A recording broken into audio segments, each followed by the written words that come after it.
live on Unity of Sacramento, Thursday night live, deeper dive. Welcome, come on in, come on in. You know what time it is. David knows what time it I do. is. Yes, yes, so happy to see you coming in. Come on into the chat rooms. My name is Reverend Eric Ovid Donaldson. I'm the Senior Associate Minister here at Unity of Sacramento's International Spiritual Center. I know that you are looking for Rev Kev, but Rev Kev is out of the country. How about that? You got to look a long way to find him tonight. Yes, yes. Can you spell Tanzania? That's where he is. He's doing missionary work with a contingency of our members and friends, and I'm so happy that he's there, and I'm so happy that they are there. They are bringing wonderful gifts and supplies to many of the tribes and people that are in the rural areas of Tanzania, and it's just a blessing that we are being a force for good, literally, in the world. And so we have the honor of welcoming one of my best buddies, Mr. David Cook, to the stage tonight here for Thursday Night Live Deeper Dive. How you doing, David? All is well. All right. All is well. Glad to see you, Rev. And good to be see here. you as well. And I'm glad you're here. And I got to tell you, you slayed the breathing space meditation. It was fantastic to have you back up here on stage and platform chairing for us. And then, of course, the announcements. No one does announcements like you do announcements. How did it feel to be back after so long? Oh my goodness, it was terrific. You know, I didn't. If you were with us on Sunday, I got a little bit overwhelmed coming back because I didn't realize what it meant to be sitting in this chair, you know, to be sitting on this platform, and to come back on Pride Sunday, which was such a special event. Man, it was awesome. And Yes. thanks for having me. I appreciate it. Our pleasure, our pleasure. And we're going to talk some more about Pride Sunday. I want to get your take on it, but first, I want to do two things. I want to pray in. I want to pray in, and then after we pray in, I want to see who's in the chat rooms tonight. And Sounds great. And so if you're live streamers, if you are in the chat rooms, we just want to identify you. Just let us know that you are there. Let us know who you are and where you are chatting from. Who you are and where you are chatting from. Just put that in the chat as we get prepared to pray in. And then we've got a lot of good things to talk about in tonight's Thursday Night Live, The Deeper Dive. And so let's take a moment right now to just become still and breathe and put ourselves in a position to receive the good that is about to come, that is about to begin for this blessed field, this circle of light and love, this group of beautiful beings, this beloved community that we call unity. And so we're thankful, God. We're thankful for what you're teaching us. We're thankful for all that we are learning and absorbing so that we can become our best and most genuine selves, to be how you have brought us here to be, to express you fully and completely, which is a very challenging thing to do, knowing how all you are, how the allness that you are, but we're up to the task. And so lead us, Lord, guide us, instruct us, bring forth the inspiration, the aspiration, the revelations that are necessary for us to be that force for good in a world that works for all. Thank you, God. So it is, and so we are. Amen and Amen. amen. Namaste, namaste, namaste, beloved. Yes. And so I want to start off where David left off. He said that it was particularly enjoyable to be back here platform chairing on Pride Sunday. And Pride Sunday is something that is is new for us in terms of a particular Sunday that we're dedicating to acknowledging the LGBTQ plus community. And so I just want to take a little time to get your take on that, David, and then following that, let's see who's in the chat room and acknowledge them. So how did you like Pride Sunday, and what did it mean for you, and what do you think it meant for this community? So, I'm very big on our core value of inclusion. To me, it is after love comes inclusion in our core list of core values, and there's a reason why it comes in that order. It's love for all. And our Pride Sunday service really brought out our desire to reach out, our desire to be inclusive of our LGBTQ plus family. And one of the things that I thought was really cool was how many people were wearing their Pride shirts with various. There were as many types of shirts as there were people here, but the messages were just beautiful.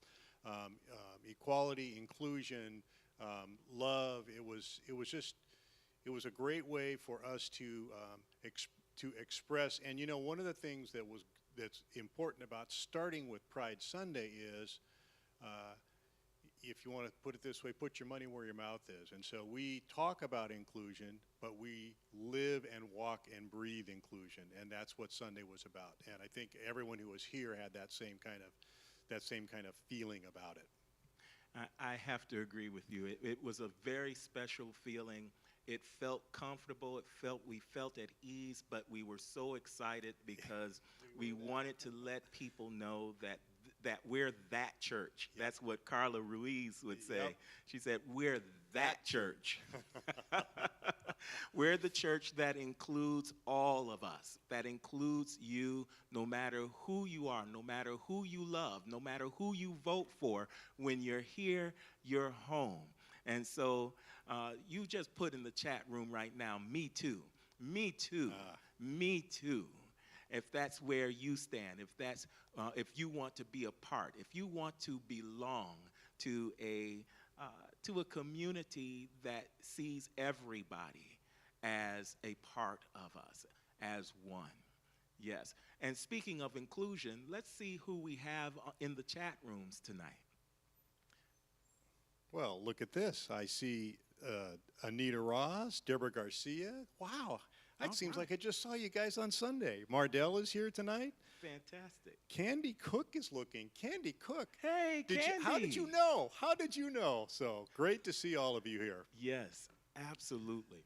Now, we talked about more than just the Pride Sunday. Yes. There was a lot going on, and I know you know that we did what we do here at Unity. Whenever there's something up, there's somebody that says something about it, that gives our take, or at the very least makes the Gospels relevant is what we're seeking to do. Yes. So what do you have to say about what Anita Ross said via video on Sunday? So first of all, Anita, you were on fire, and you have such a way of showing the love, the unconditional love, and in your message, that's exactly how it came through. I know that the weekend was particularly difficult. There were some things going on in the world Friday and other days that was like, oh my gosh, but you came through, and the important thing about it is you knew that we needed to hear what you had to say. And so in spite of some personal things, in spite of what was going on in the world, your message came through loud and clear, and your affinity and your alliance with the LGBT community was very, very clear and very well understood, and I want to thank you for that. Before you go further, I really want to thank Rev E, whose message was on fire. So trust me on this. If you haven't seen it yet, you want to go back and see it, because, as he says, there's other things going on in the world. There's a lot going on, and it's important that we get the taste and the flavor for all of it. So thank you for your message on Sunday, Rev. You were Thank you. incredible. Thank you. I really appreciate that. And I want to give a shout out to Anita as yeah. well, because I think it is so powerful that a First Lady shows that she's more than just a good looker, but is someone who really has a mind of her own and is unafraid of standing up for others. And as you mentioned, being an ally for a community that isn't always welcomed, but we welcome that community here. And so thank you for that. And as was mentioned, it was, and let's just say it, let's not scoot around it, Nope. skirt around it, because that's what we do here at Thursday Night Live, the deeper dive, things that we may not have been as clear about on Sunday because we only have a small window of time. We give ourselves extra time to really lay it down, to make certain that it's understood where we were coming from. And hopefully you're picking up what we're dropping down, okay? So it was about the Supreme Court decision to take away Roe versus Wade, the decision, or to go retroactive on that.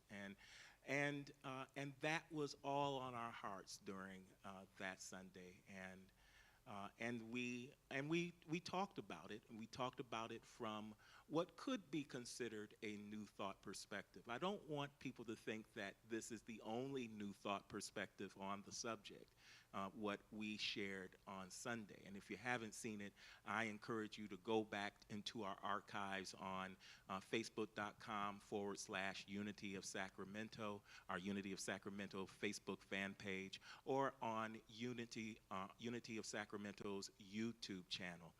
You'll be able to find it and see exactly what was said and what was shared. But essentially, what was shared is that it was very interesting that all of this happened in between Juneteenth and Pride Sunday, because what Juneteenth really talked about, and what really came clear on Juneteenth, was that that was a day where we celebrated the people getting the agency of their bodies and their beings back.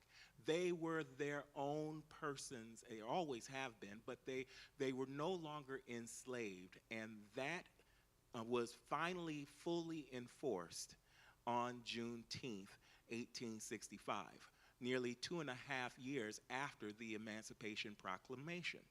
Now, I won't get into all the hash, about, well, it took a while for how long it took for that. That's not the issue, because, back in 1865, it may have taken a while for for everybody to get the memo. But the memo was not only gotten, but it was enforced.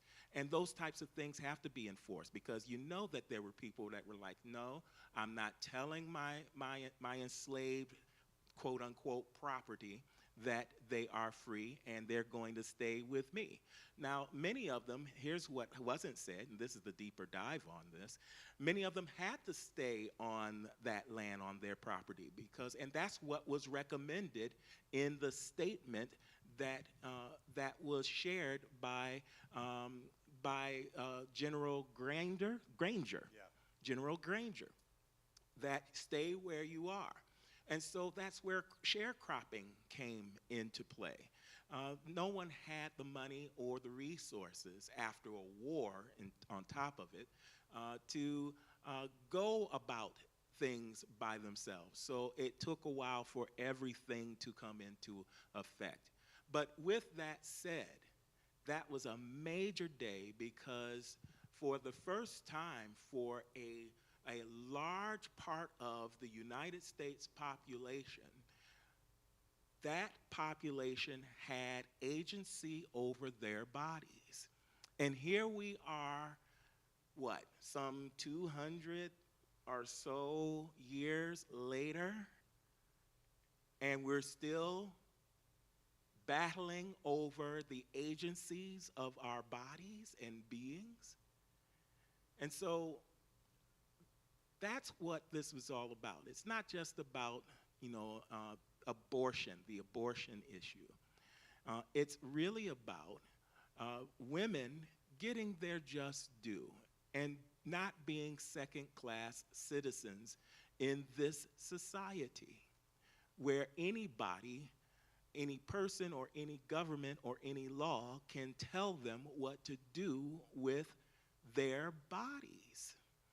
And I'm just going to put this out there. I'm going to put it out there, and then we're going to leave it alone because we've got a lot of other things to go to. And if there's some things, we'll see what the people are saying, because I see that some people are chiming in.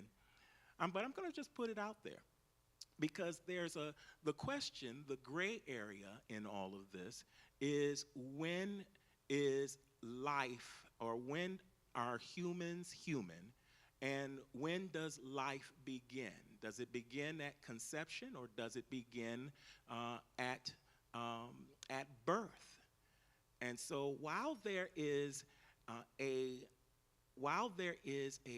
beautiful little thing happening in the womb of a woman when pregnancy is taking place, does that entity, does that being have agency yet? And that's the question that isn't being asked. And the answer is, it is still deeply tied and connected to the body of the woman. In fact, I would argue, this is my opinion, it's not the opinion of Unity Worldwide Ministries or Unity headquarters located in the Summit, Missouri.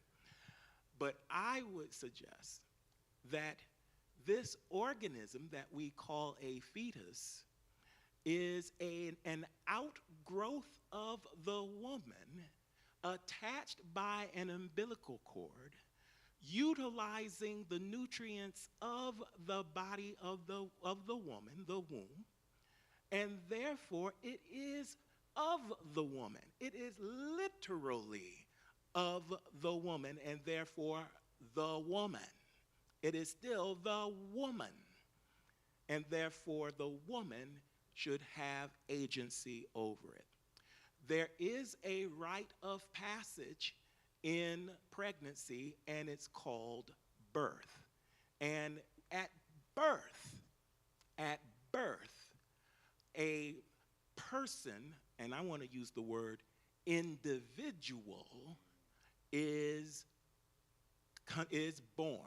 Not conceived, not a conception, but it is born. And the individual now has personhood. Now, how do we know that this can be accepted? Well, think about it. We have no records of any person while they are in the womb. The records happen, I'm talking about the birth certificate, happens after the birth. It doesn't say, okay, you're conceived, now we're going to give you a social security number and we're going to say that you've been conceived on this date at this time. All of that doesn't happen until after the birth. The birth is the rite of passage and the right to agency of one's body and being. My personal opinion. All right? So I'm just going to lay it there, David. Do you want to say anything about this? Now, David might have his own way of looking at it. And that's what the beauty is at Unity of Sacramento. We look at this from our point of view, and we can respect each other's point of view. I don't have any idea what David is going to say, and that worries me some. But I respect what he has to share if there's something that he wants to share. And let me tell you this. If anybody ought to have something to say, it's probably David, considering he's Father Abraham over here with a family. I think you have the largest family in the church. Could well be. It could well be. Yes. And so, David, what do you have to share on this? So it's very interesting hearing what you had to say about this, Revi, because I had never heard it articulated in quite this way. The difference between conception and birth, and it's a very important it's an important way to think and look at this. And so I actually don't have anything to add to it because it's deeply percolating here what you have just said, but it's a way to look at this that allows us to start clearing away a lot of murkiness. I think a lot of people, when you think of the issue of abortion, some people sort of dip their toe in the water and then step back out, and it's like, well, I'm for it, I'm against it, whatever.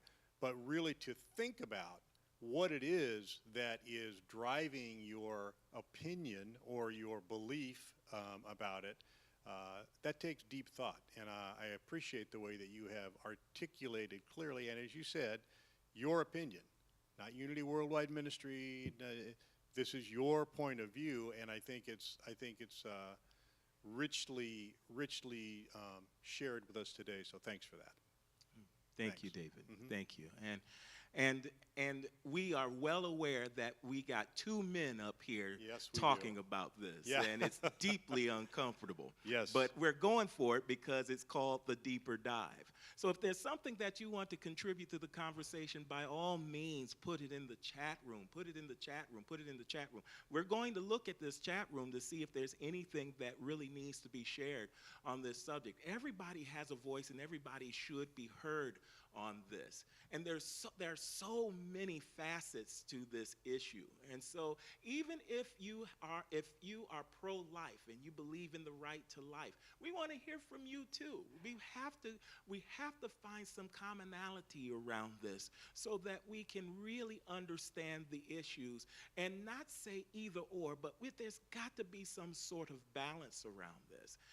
And there's so many other things to consider, like the health of the mother and certainly the health of the child. And there's just endless conversation that we could have. But we're getting ready to go on after we check the chat room. And then we're going to talk a little bit about our individuality versus our personality. What are you seeing in the chat room, David? I'm seeing that we're getting comments and feedback, but no questions so far. So we'll see how this continues. Okay, and let me show you where our unity principles come in, at least for me, because that's also an important thing. I mentioned that this is very principle. Where was I coming from when I said this is principle? Well, first of all, it's about who we are. We are spirit, we are soul, we are body. And the spirit soul expresses through body. Now, God is the mighty, we call it divine mind.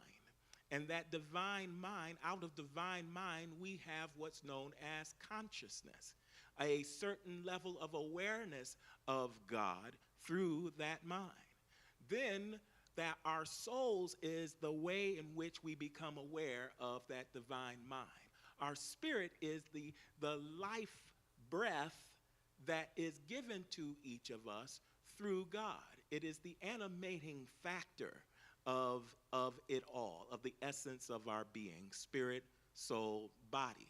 Now, the body is the piece, because the body is not just, when we talk about the body and how spirit, soul expresses, we're not just saying that spirit, soul expresses through the body, through our body of affairs or our body of experiences, but also our physical body.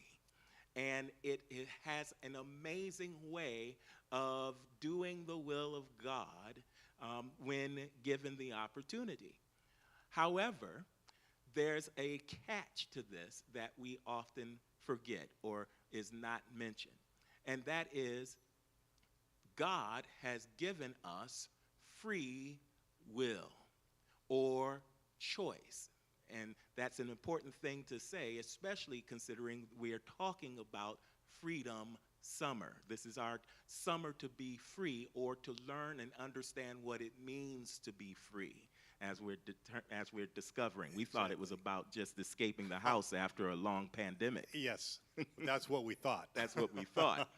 But we're discovering that this thing called freedom has many different angles and sides as well. And so we are talking about, if we're talking about the freedom of choice, then that comes up in this issue, because it appears as though choice is being taken away from the woman, and the woman no longer has agency in this aspect of her body and her being. And that's what the issue is, at least in my eyes. And so there is the take. There is the unity angle, I'm going to put it, that we can look at as we discuss this more thoroughly and more often. My prayer is that we come to a place where we can have an understanding of both sides, and we not only take care of the mother and the child that is being born, but we take care of all involved from that point. If this is about the sanctity of life, if this is about the blessing that life is, why stop at the birth? And that's what appears to happen. There sometimes seems to be more concern about the baby while it's in the womb than it is when it's out of the womb. How are we going to take care of that child if the mother isn't there? How are we going to take care of that child if the child doesn't have formula? How are we going to take care of that child if the child doesn't have a place to learn that is safe and without active shooters and rifles amok? How are we going to make certain that the sanctity of life is respected, not just at conception, but throughout the span of life? And that is really the issue, at least for me. Let's not stop at birth. Let's not stop at conception. Let's not stop. Right. Let's continue to honor life in all of its forms. Let's continue to honor life when it's my age. Let's continue to honor life if it happens to be gay. Let's continue to honor life even after death, because we know that there is no such thing as death. And so where do the ancestors come in, and how do we honor that aspect of our lives? There's a lot. You wanted a deeper dive? You got a deeper dive. All right, I'm going to stop right there. Let's check the chat room, see if there's anything that we might be missing. Do you have anything on your side? Nothing new. All right, terrific. I think we got everybody stunned. Yes. Okay. So let's talk a little bit more now about personality versus individuality, because personality and individuality may seem to be the same, but they are definitely different. There are some distinctions about it. And for this, I think we're going to cue up a highlight. And it's a wonderful highlight where I'm talking about something of a very important moment in my upbringing in Detroit, Michigan. It's a very important moment in my life as a little child, going to Bernie Elementary School in Detroit, Michigan. Something that was done every single day as I was walking to school. Let's watch.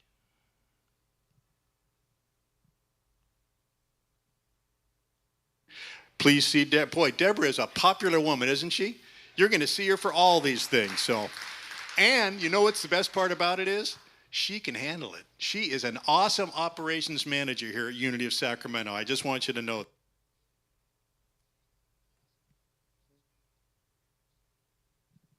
back. All right. We got it miscued, so I'll just tell you what it actually was. So in this highlight, I'm talking about going to school at Bernie Elementary School in Detroit, Michigan. I had to be all of 7 years old, And I remember waking up in the morning and getting ready for school. And of course, Mom and Dad were already up and at it. And then all of a sudden, I get taken to the door because it's time for me to walk to school. School was about 3 blocks away. And at the door, at the front door, Mom had my lunch bag, brown paper bag lunch. That's a whole other story, what was in that lunch bag. But that lunch was given to me. I got a kiss on the cheek, and my mom would ask this question. I'm telling you, it felt like it was asked every day. She said, "Who are you?" And the answer was Eric Donaldson. So I thought.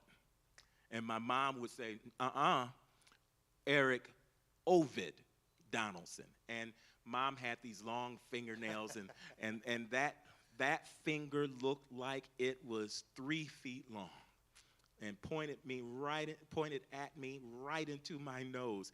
I felt the sting of that point. Eric Ovid Donaldson. And then she would say, get to school. And then she would close the door behind me. And all the way to school, for 3 blocks, I'm wondering, what does she mean by that? She never allowed me to ask her, what does that mean for her? By the time it came to my mind to ask, she'd already closed the door, and she's getting ready to go to work herself. And so I had to figure out, what does that mean for me?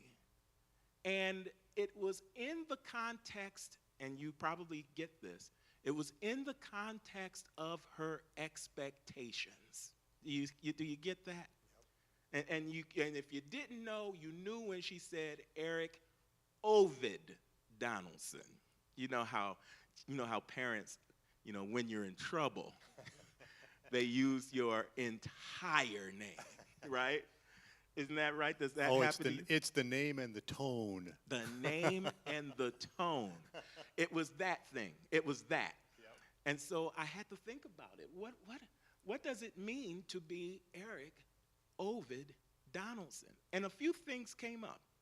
What was very clear from the tone was, don't you get in trouble, whereas I have to come to the principal office for you because there will be penalties and punishment for that. That was clear. That was clear.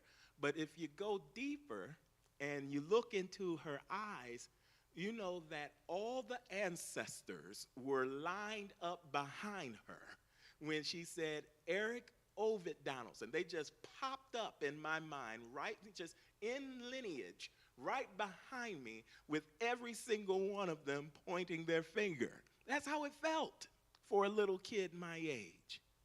And so that spoke to thinking for myself. That's what came to me next. She wants me to think for myself, to not go along with what everybody else is doing, and to find myself in groups that I ought not be in. So I got that. I got that. And what I didn't realize was happening until many years later is that I was developing a sense of myself. Yes. A sense of my individuality as opposed to my personality. My individuality speaks to what is it that I do? What is it that I've been created to be? Visit our website. How do I act so that my light shines? How do I act so that I make my ancestors and my mom and my dad and my family proud of me? How do I study so that I'm prepared to take on the world? And so on and so forth. Visit our website at www.unityofsacramento.com. Right there at the top of the front page, you will see a donation button. Click there to visit our safe and secure push pay portal. Another easy way to give is through our Unity of Sacramento app. Download the app on your smartphone or tablet, and on the front page, look toward the bottom of the page for your giving heart, which will also take you to our push pay portal. You can also write us. Send your letters to Unity of Sacramento, 9249 Folsom Boulevard, Sacramento, California, 95826. So many people are shopping online, and if that's what you like to do, then support us through Amazon Smile. Visit smile.amazon.com and designate Unity of Sacramento as your charity of choice. You will automatically be making a contribution to our beloved community. And of course, you can always make your donation by using Venmo or Cash App, as seen on your screen. Visit our website at www.unityofsacramento.com. Right there at the top of the front page, you will see a donation button. Click there to visit our safe and secure push pay portal. Another easy way to give is through our Unity of Sacramento app. Download the app on your smartphone or tablet, and on the front page, look toward the bottom of the page for your giving heart, which will also take you to our push pay. It's not about my personality, because my personality, if it's not put in place, can mask my individuality. You know, I saw a wonderful documentary last night. I just happened to be flipping through channels trying to relax a little bit and ran into this A&E documentary on black comedians. Okay. And they were talking about a host of them, but one of the ones that really caught my eye was Richard Pryor. And Richard Pryor, some of you know Richard Pryor. Richard Pryor is like the king of comedy in the eyes of many black comedians. Yes, ask other black comedians. He's the one. He's the one. He's the one. But what they explained on the documentary was that before he became that one, he began his career mimicking Bill Cosby. Really? Yes, yes. Really? And so he had Bill Cosby down, and then would get upset if someone said, "You remind me of Bill Cosby." And that's a great way to start your career. Oh, yeah. But as things were going along, and this was in the late 60s, early 70s, when there was a host of things going on, he began to understand that there was a part of himself that was unfulfilled because he wasn't being true to himself. He wasn't being true to how he was brought up. He wasn't being his genuine self. He was funny. Yeah. But it wasn't until he said enough of that and began to, and if you're familiar with Richard Pryor's upbringing, he was brought up in a brothel, okay, in a whorehouse. And so he had seen every kind of character come through. He had a very unique and hopefully irrepeatable experience of life as it walked in and out of the brothel. Police officers, judges, and the common man. Everybody was coming through that. It was a well-known brothel in Peoria at that time, Peoria, Illinois. And so that part of his upbringing, that part of his knowingness, that part of his experience was completely missed in the early years of his comedic career. And then something snapped in him. Something happened where he said, you know what? I got this too. And this needs to be shared and told. And that was the context that brought forth the Richard Pryor that we know and love. And there is no one like it. He is an unrepeatable expression of God. Believe you me. And if you've ever snuck into your brother's bedroom and got the album out, any Richard Pryor album out, and put it on while he was away at work, then you know what I'm talking about. If anybody, if you had that experience, if you had to sneak one of those records on to listen to it, just say something in the chat room about it. Amen. Put some likes and some hearts and some thumbs up in the chat room. All right. So a great example of the distinction between personality. He was a great personality early in his career. He was in Vegas. He was on all of the night shows, Tonight shows. It's an Ed Sullivan show. Very well respected, very well liked. And then his individuality came forward, and we saw something. We were treated to something that we may not see ever again. And so what it brings to mind for me, as you're telling this, and you know, your storytelling is the most wonderful thing to sit and listen to. I really appreciate it. Is that even though he spent an early part of his life, of his comedic life, mimicking someone else, when he realized that he had something else to offer, he was able to then go out and do that. We all have the same opportunity.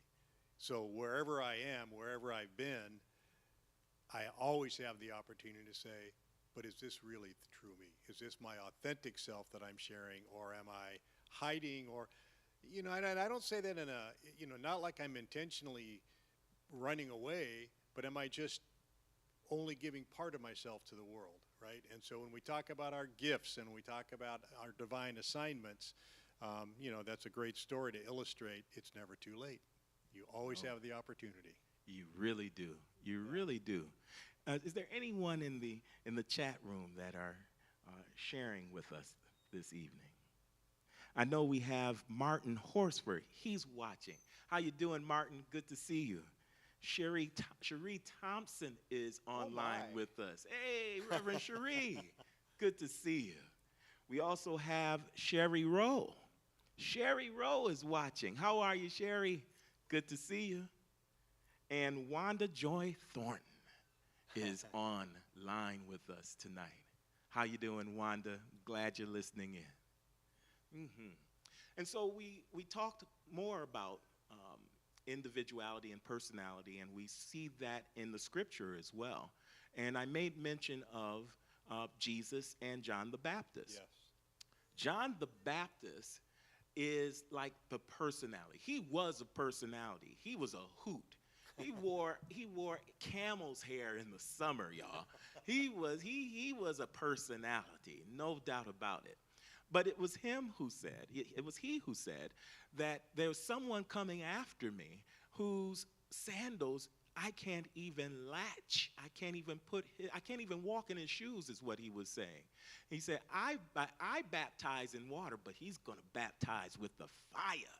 And so he's introducing someone that we know in the Gospels as the epitome of individuality. Why? Because he was known as the Christ. He was given the title of Christ simply because people didn't know where his personality ended and his individuality began. He was a personality too. Jesus had a personality. Okay, he wasn't this, always peaceful, gliding through life kind of guy that he's painted as, on television programs and in movies. But he had feelings, he had emotions, he had compassion, and his individuality always shined through. And this is why they said, what manner of man is this that is before me that can do such things? And that's where we want to be. We want our light to shine so brightly. We want our individuality to be so forward and progressive that people ask the same thing about who we are. Who is this child of God that believes he's God himself? He doesn't even have to say it. The things that he does in life is showing that he has some divinity in him. And we're suggesting that through your individuality, there is some divinity that's going to show up and show out in you. You are divine, and you are the Christ, and you are the good just waiting to happen. I'm goodness waiting to happen. Put that in the chat room. I'm goodness waiting to happen. And people ought to say when they see you, my goodness, my goodness. Well chosen words. Absolutely. Yes, so this thing called individuality is really very powerful, and we're seeing more and more people stand up and stand out in their individuality. I gave some suggestions on people, sheroes and heroes that I have that showed their individuality, and they did so in the way that is unique to them, and that's a really big key. It should be unique to you. No one does it quite like you. They may do it. They may do it, whatever it is, however you express your individuality and Christhood, but no one does it quite like you. It's what makes you, you. And so I mentioned, who did I mention? Shirley David? Chisholm. Shirley Chisholm. Oh my goodness. If anybody go Google Shirley Chisholm. My goodness, what an individual. What a beautiful individualized expression of God who was so clear about what she came here to do. And she came here and did it well. And the one thing that I loved about her is when she said, I am unbossed and unbought. She was laying it down that I think for myself, and if it's not with integrity, I want no part of it. And that's the legacy that she left, on top of being a woman who, before Hillary Clinton, to run for president. How about that? What an individual. Maybe there's something that you should be running for. Maybe there's something that you should be doing. Maybe there's a best foot that you haven't quite put forward yet. Well, here at Unity of Sacramento, we want to help you do that. We want you to gain the confidence and have the encouragement to do just that. And that's what we do here. That's what we do. We know you're special. We know that when you were born, you were somebody's answered prayer. And so we lift you up that way. And we expect, like my mom, we expect that you, if you stay for a while, if you stay for a moment, if you stick around for a while, you're going to become, not my mom, you're going to become that individual. You're going to become that force for good in the world. You can't help it. It's just sprouting up all over the place here at Unity of Sacramento. Who else comes to your mind that would be an individual? So for me, Jimmy Carter. Jimmy Carter. And you know, it's interesting because Jimmy Carter kind of left the presidency with not a great reputation, we'll say, in some people's eyes. Mm-hmm. But since that time, he has shown himself to be such an amazing human being. He's working with Habitat for Humanity. He taught Sunday school as long as he could. I think he's beyond that now, but a person of absolute integrity and a person who, who recognizes that action is required to deliver his message to the world. So whether it's Habitat for Humanity, whether it's being an election observer in in a country, Jimmy Carter's my guy. In fact, that's who I sponsored for our Peace Cemetery. Peace Cemetery. Yes, exactly. Yes, that was you. Yes, that was me. I was glad to see Jimmy Carter out there because I admire him as well. To be that young. Yes. And still involved with all the things that he's involved with, his church, Habitat for Humanity. I mean, what an incredible voice for that he is. Still. Yes. Still. How old is he now? He's upper 90, 90s. Upper 90s, yeah. I want to say 98, I think that's or right. So. I think so. Just an amazing man, an amazing person. And I think that now we appreciate that more. Exactly. Because we want a president, I think we yearn for a president that understands us. And what Jimmy Carter has done in his post-presidency Yes. is to show his humanity in such a way that it's reachable, it's touchable, it's plausible. You go, wow, a president like this involved in all of that? Well, what's my excuse? I should be, that involved in things that matter to the world. That's my take on Jimmy Carter. Absolutely. And the fact that he was in the presidency, left beyond that, and continue his authentic work. You know that it was authentic by the way he continued it, well beyond that, because he was, his term ended in 1980. That's quite some time ago. He's had 42 years since the end of his presidency to do continued work in the world. Pretty impressive. Just amazing. Yeah. If you're listening to us right now, if you're watching us on live stream, if you are in our Facebook live chat rooms, I want you to write the names of those people that you feel are wonderful individuals in the world, where their personalities enhance their individualities. It doesn't mask it, but it shows it, it shines it all the more. All right, who do you know? It could be your mom or your dad. It could be an aunt or an uncle. It could be someone that we all know that has been on the scene, as it were. But who is it for you and why? Write that down as we begin to wrap up here. We got all of maybe 8 more minutes to go.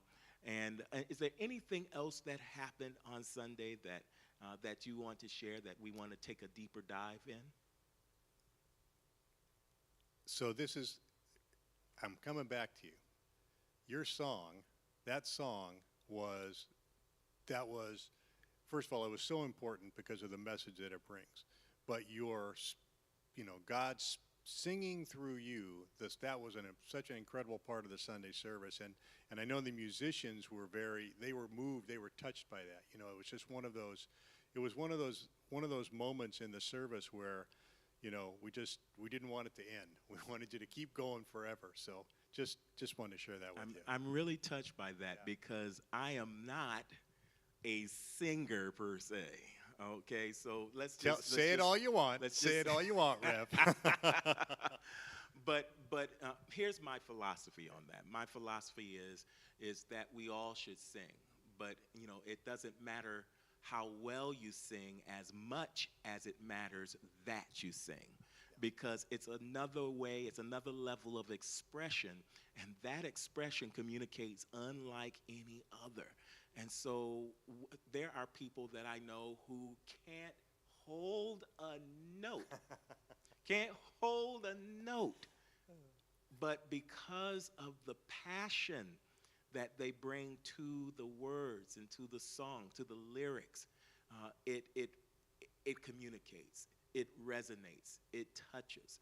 And so that's where my come from was with Someday We'll All Be Free. And the fact that it was a Donny Hathaway song, yes, which is, you talk about another individual. Yep. There was something about the way he wrote songs and sung songs and played songs that was just unlike any other. It had a depth and a breath that just takes your breath away. And so when I heard that song, Someday We'll All Be Free, I knew that we were going to do Freedom Summer. Yes. I just knew that was one of the songs that I wanted to have in the service. And isn't it divine order that we have a Chet Schwalik, who is so talented, multi-talented musician, who happens to play the horn, and that song has a horn solo. And he did a divine job with that. That was wonderful. And so I'm with Chakra in that I was in awe at how it all came together, Yes. and how it communicated, and it was just a blessing. It was a blessing that really spoke to, I think, the moment that we're in right now. It spoke to that. I think we're all searching to be free from something. Okay, it's the deeper dive. I'm going to just say it. I think we're ready to be free from the nonsense. We're all looking for something else other than what we've had for however many years. We're looking for more integrity. We're looking for more togetherness. We're looking to be united, not divided. We're looking for a resolution to some long-standing issues and problems. And it's binding us. It's got us bound. It has us unfree in a certain way. And so this Freedom Sunday, this Freedom Summer series is so on point and on time. And to talk about it in the way that it's coming up is really very powerful. We talked about bondage or liberty. Which one are we going to choose? Are we going to continue to put ourselves in bondage by forgetting who and whose we are, forgetting that we are spiritual beings in a spiritual universe governed by spiritual law, having human experiences? Or are we going to be freed up by understanding our freedom in God first and foremost, and through that freedom in God, seek ye first the kingdom of God, and all these other things and its righteousness, and then all these other things shall be added, shall be opened up, shall be loosed for you. That's the key, is to go to the Spirit first and find our freedom. There's endless possibilities, and we have our mind in God. Therefore, there is nothing that can't be solved, nothing that can't be answered, nothing that we can't do or be if we just get clear that that's what we want to do and be. And that's the great thing about Unity of Sacramento, y'all. We are a group, we are a community that's very clear about what it is that we want to have in our lives and in our lifetimes and for generations to come. We are centered in God. We are co-creating a world that works for all, a world that is filled with peace, prosperity, and unconditional love. And so when you're clear about that, and you're operating from that space, now all of a sudden you begin to look for your opportunities where you can freely express that love, freely express that prosperity, freely express that joy. Through what? Through our inclusion, by bringing people in and letting them know that they belong in this world that works for all. By doing what? By showing people how to be a force for good in the world, by awakening their divine nature and awakening your own. Why? How? Through your practicing the presence of God through meditation and reflection and introspection and stillness and silence and all those wonderful things that we teach people to do on a daily basis. We work at it, y'all. We work at it. Indeed. And so this is where we're coming from with personality versus individuality. This is where we're coming from with bondage or liberty, which. This is where we're coming from this summer for Freedom Summer.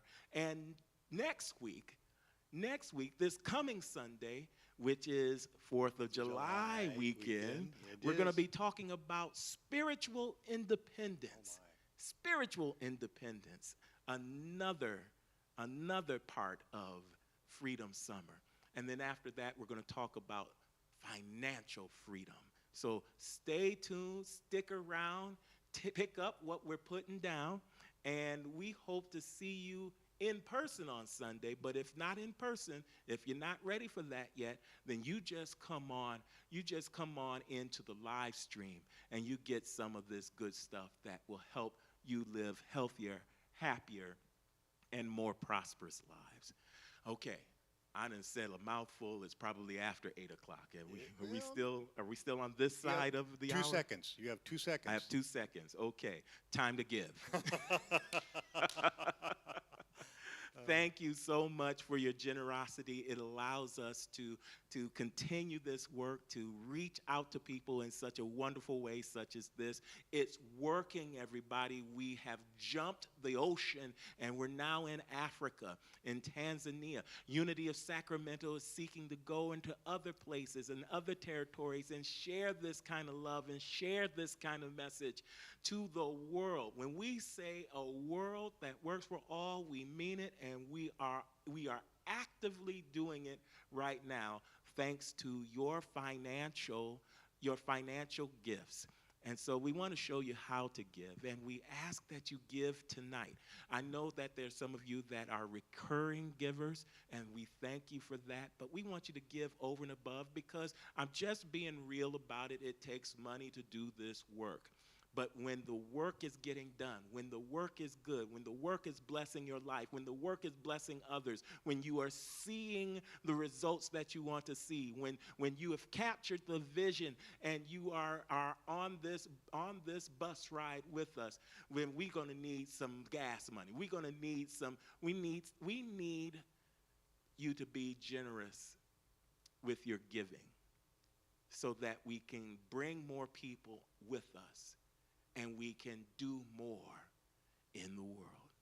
Here's how you can help. Watch this.